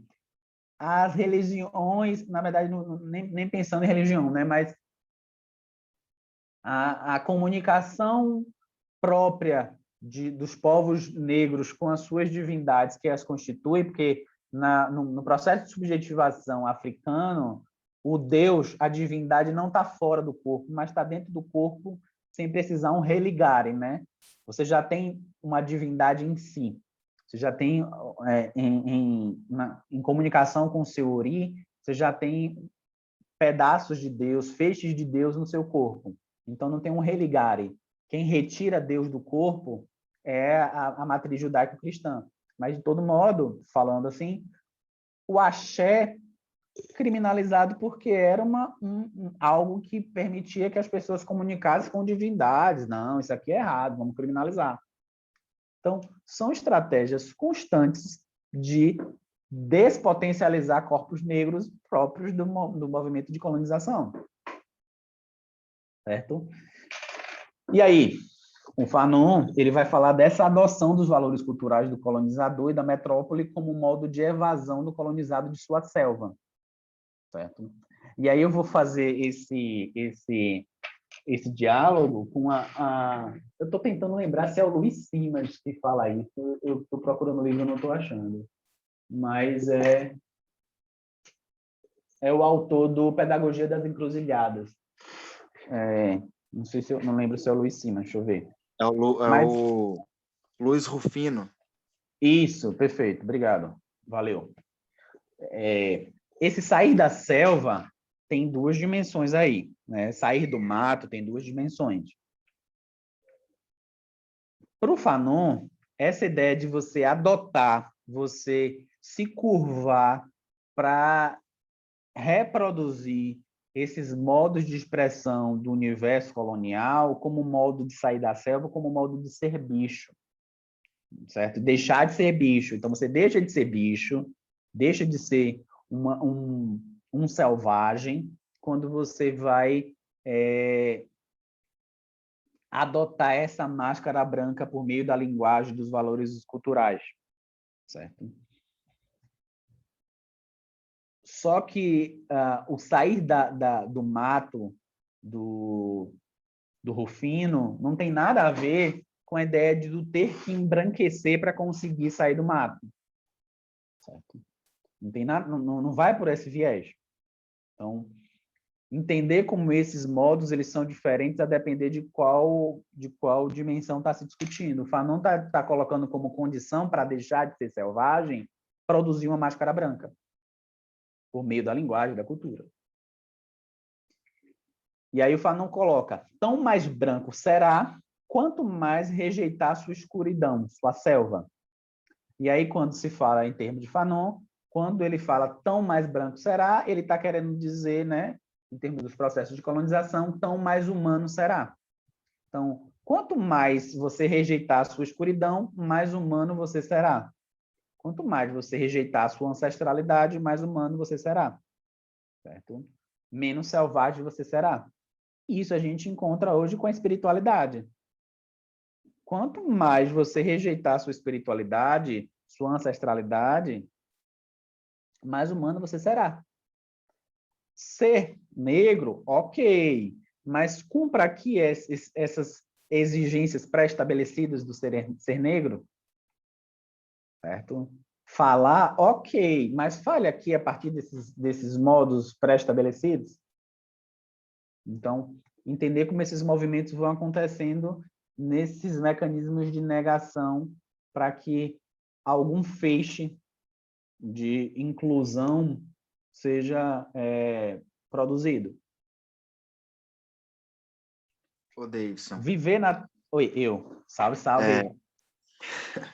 Só aproveitando essa deixa, assim, nessa referência que você fez ao Rufino, eu acho que é interessante também colocar que não é necessariamente a negação de tudo aquilo que nos foi colocado, né? Mas como assim já foi dado anteriormente nas conversas, assim, a normalização de tudo isso. Então ele fala, não é negar o que da Europa veio de interessante, né? Mas quando você fala de sair do mato, né? Voltar para o mato, mas fazer uma casinha de caboclo, né? Assim, fazer pegar eles dentro dessa armadilha e fazer esse cruzo, né? A partir da potência, daquilo que é possível, assim, sabe? Eu acho que é legal perceber isso, que não é a partir da lógica necessariamente de uma rejeição completa, de uma dicotomia, mas dessa lógica do cruzo. Sim. Até porque, se a gente for parar para pensar, as potências selvagens são incríveis, as potências do mato são incríveis. Capoeira é mato rasteiro, sabe? Só que a ideia que esse mundo cindido em dois produziu é a narrativa de que a selva é o absurdo, é o pior, sabe? A ideia de avanço, a ideia de progresso, a ideia de... tudo aquilo que nos fudeu é muito a partir dessa ideia da narrativa de que é o atrasado. As pessoas indígenas do bem viver discutem muito isso, sabe? No momento em que o ser humano se arvorou como um ser além dos outros seres vivos, fudeu tudo, sabe? Então, eu concordo com você, achei muito boa a sua provocação em relação a gente também fugir dessas dicotomias, né? De como essas dicotomias já são próprias desse movimento aí da colonização. Muito massa, muito massa. E aí o Fanon vai pontuar as pessoas que saem da ilha, né?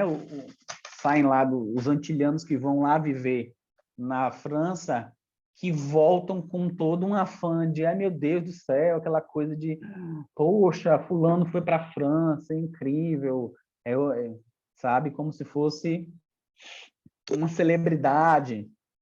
Eu vivi isso muito a partir da ideia minha mãe nasceu num povoado que a gente sempre ia para lá, São João sempre era muito bom, e tinha alguns costumes bem próprios assim desse povoado, que era assim, no São João cada família tinha uma noite, e aí cada noite eles faziam meio que uma disputa de fogos de artifício, era coisa bem bonita assim, sabe? De ver quem é que ia ganhar tal ano.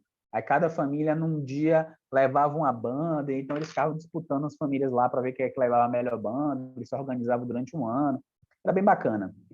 E aí, assim, todo homem, ao fazer 15 anos, lá como essa tradição, ele vai para São Paulo. É de pai para filho. Vai para São Paulo, começa a trabalhar e ele volta. Quando ele volta como uma espécie de celebridade.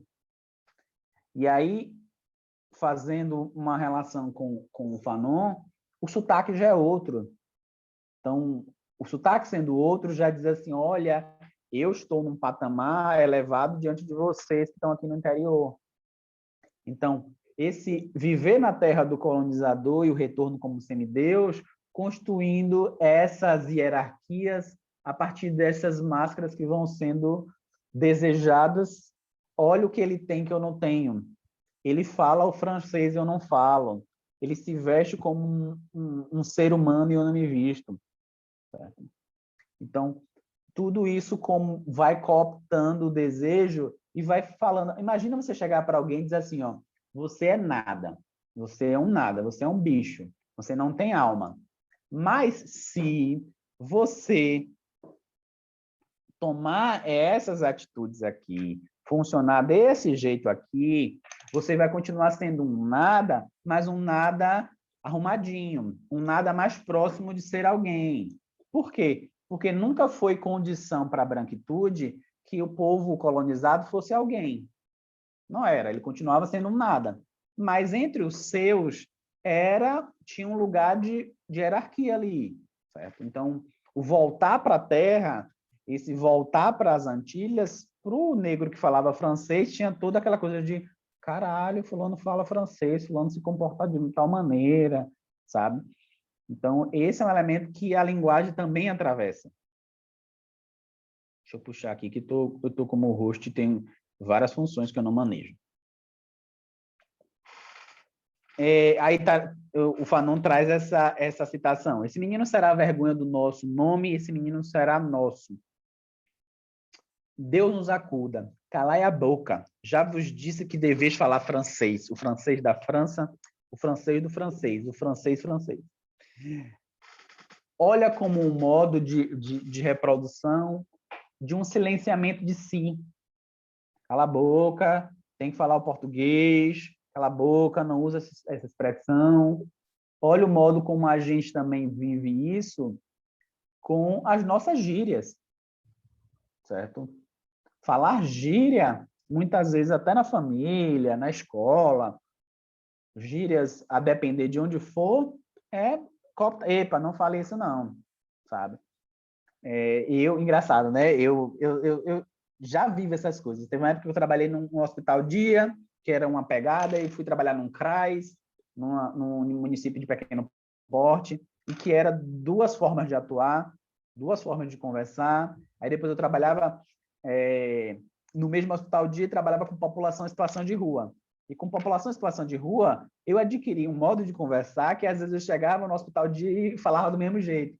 Então, com pop rua, eu falava bate certo, bote fé, brocou colete, encurralou, castelano, porque era o modo como a galera conversava e eu tinha que aprender a conversar, sabe? Eu tinha que botar o meu português acadêmico dentro do bolso, sabe? Para conversar. Não eles que tinham que me entender. Eu que tinha que entendê-los. Eu estava entrando no universo deles. Então, eu trocava uma ideia a partir desse... E aí eu chegava no hospital dias e falava assim, velho, bate certo. E eu percebia, oh, meu Deus, eu não estou mais com a galera da rua, não. Eu estou no hospital dia. Então, essa tentativa de recorte da língua para as condições de existência, para as condições materiais de você ser alguém, certo? E aí eu acho que eu só vou fazer... Deixa eu ver aqui. Não passou? Não passou, peraí. Pronto, eu só vou fazer o comentário. Licença, sobre... vocês conseguem me À ouvir? vontade. Conseguimos. Rapidinho. Sobre essa questão da língua, eu lembrei de um professor meu de inglês que ele falava que quando eu falo I miss you, eu não estou dizendo a mesma coisa que quando eu digo saudade. Eu digo de coisas diferentes que se assemelham, né? A gente entende a mensagem, mas eu não digo do mesmo sentimento. E aí eu fico pensando sobre esse apagamento da linguagem, como ele remete a um apagamento de formas de existir, de formas de sentir, de formas de se relacionar com o conhecimento, com a religiosidade, por exemplo, essa questão do bem viver também, sabe? Das tribos indígenas. Como esse apagamento da língua, ele é muito, ele ilustra muito todo esse apagamento, esse epistemicídio, assim, eu acho que a melhor palavra que dá para usar mesmo é da forma de existir, no geral, sabe? E a essa discussão da linguagem no Fanon, ela me remete a muito isso, e é uma das coisas que eu estou castelando muito ultimamente, que eu tenho pensado muito. Massa, massa, massa. Muito bom te ouvir. Gente, é incrível como a gente não está diante de faculdades superiores no nível, sabe? A gente está diante de coisas mínimas, como a Camila acabou de dizer, de formas de ser. A gente não está aqui discutindo que um projeto de sociedade, uma articulação, um fundamento filosófico, isso também acontece, mas a gente está num nível aqui mais elementar, a gente está falando de existência, a gente está falando de forma de ser, de linguagem, de coisas que simplesmente a gente utiliza, coisas que a gente nos constitui tão assim, propriamente, que não precisa de uma elaboração mais complexa, sabe? E como isso, até isso é negado. E aí que tá, para a gente finalizar por hoje, é como essa escrita acadêmica que nos é exigida é atravessada por essas lógicas, certo? Eu escrevi na pós de Direitos Humanos, eu escrevi, não sei se eu já falei aqui, mas eu escrevi todo o trabalho numa primeira parte só com a linguagem da maloca, para que a maloca pudesse se ver e entender o que eu estava escrevendo. E aí teve uma cópia que eu mandei para a leitora. A leitora da minha banca foi uma mulher negra da maloca, e ela pegou a cópia e saiu distribuindo para a galera ler. E aí o título é Para Maloca Ler e Castelar. E na banca teve gente, né, obviamente não a membra da banca que era da maloca, mas teve gente que torceu o bico, porque não foi escrito na escrita acadêmica, porque não tinha conceitos científicos, certo? E o que é essa escrita acadêmica, essa norma da escrita acadêmica? Não é o que é o academicismo, se não uma negação da linguagem que não seja a linguagem eurocentrista, se não é um epistemicídio, entendeu? Porque se você colocar castelar, se você colocar axé, se você colocar ebó, tem uma grande chance de alguém na sua banca, a depender da sua escolha, te frustrar, te envergonhar, certo? É porque, não sei, assim, a gente, em algumas pessoas nascem já meio que com a missão de ter que ousar para viver, né? O povo preto precisa ousar para viver. E a ousadia me acompanhou por muito tempo.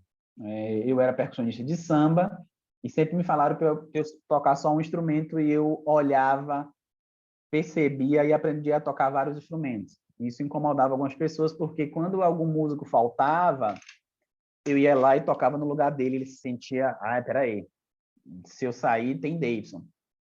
Então, alguns elementos que me constituem enquanto pessoa são marcados pela ousadia. E na escrita acadêmica na monografia, eu ousei escrever uma cartografia de memórias em que eu trazia experiências pessoais, e que eu falava em primeira pessoa, em que eu colocava as minhas poesias lá, num universo acadêmico. E aí, assim, quando eu digo se eu souber quem escolher, é que os membros da banca, de boa, adoraram, comentaram, mas eu já ouvi, depois de formado, que pessoas citaram a minha monografia como algo não científico. Então, essa escrita acadêmica como algo que vai desautorizar a determinadas falas e vai adestrar e vai docilizar determinadas falas para compreender esse modo de máscara branca na academia. Fale que nem o livro, fale que nem o Freud, fale que nem o Lacan, fale que nem o Deleuze-Guattari, sabe? Então, ou seja, fale que nem qualquer pessoa, menos como as suas raízes. É que existe um modo, assim, o problema é o modo como eles falam? Não necessariamente. O problema é a exigência de falarmos como eles falam. Não vejo nenhum problema que eles falam desse jeito. Não, ok, eles lá. Mas exigir que a gente reproduza é muito complicado.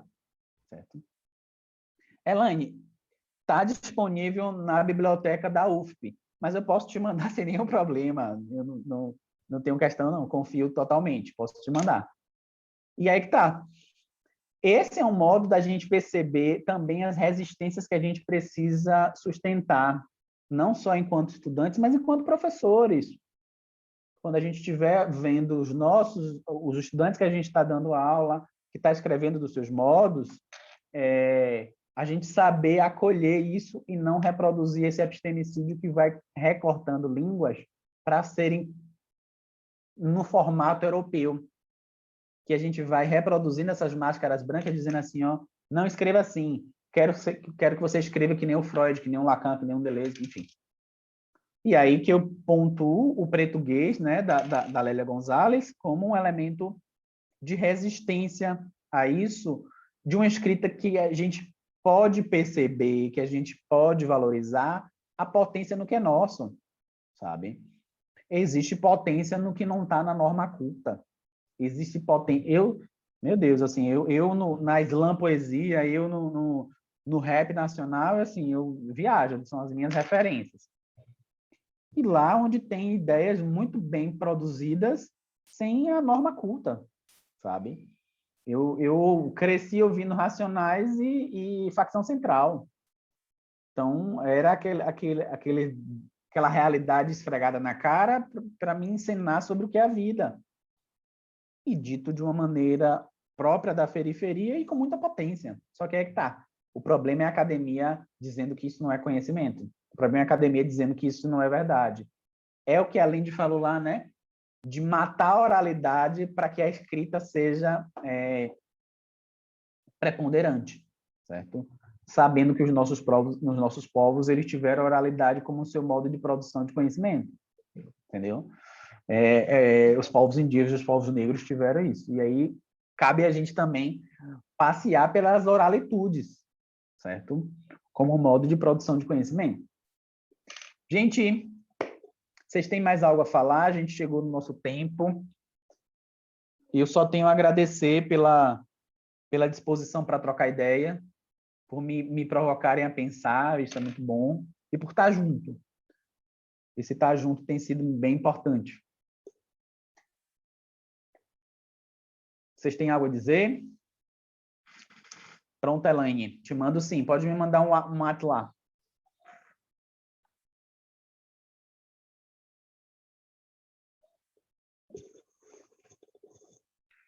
Nada a acrescentar, não, só agradecer mesmo. Mais esse encontro muito potente, assim, que a gente sai revigorado, por mais que alguns assuntos sejam delicados, até penosos para a gente sai fortalecido, sabe? Para esse enfrentamento, para essas novas, para essas conexões assim mesmo, sabe? Agradecer. Muito obrigada, viu, Davidson, por tuas palavras, gostei demais. Acho que pude aproveitar bastante, né? Sempre crescendo, estar com vocês. Muito bom estar aqui nesse grupo. Obrigada, tá? Para todos vocês. Muito obrigado.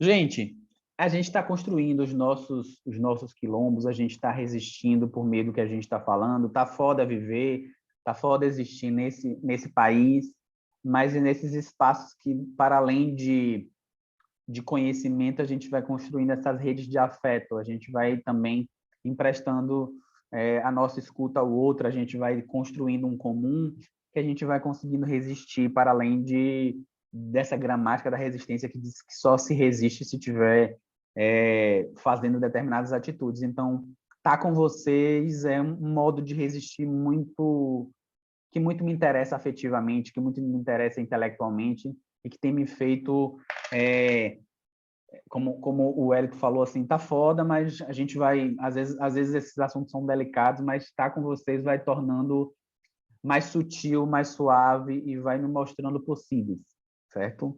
Gente, bom final de semana, se cuidem. O que eu prometi, tem algumas coisas que eu falei, alguém me pediu algumas coisas, acho que foi de um texto meu.